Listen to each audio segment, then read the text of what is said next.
Hey everyone, okay, today we're going to do another quick little video bit.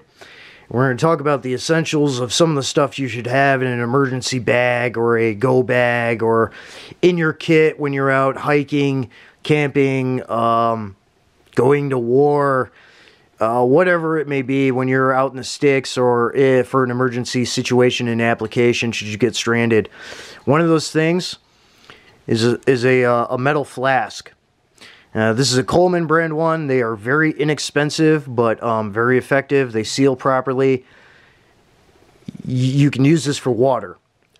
Keep some clean distilled water in here, and in a pinch, this can be a survival water ration apparatus for yourself to help get you through and survive until you can get to help or whatever the situation may be.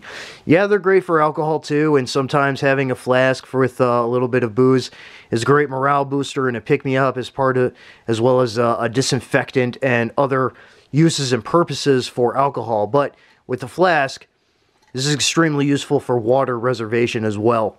Putting a little bit of water in here, filling this up with water, clean water, or doing water collection, purifying that water, and then filling this up with some purified water to help you survive and keep moving forward and just get by in the situation that you're in an emergency or otherwise.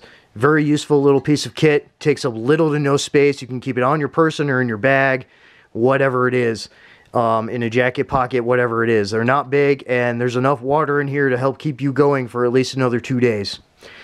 Okay, so with survival, water rationing is important, but this is just another tool that you can use to help yourself survive and succeed in what you're trying to do in whatever situation it may be. So, have a flask, folks. Take care.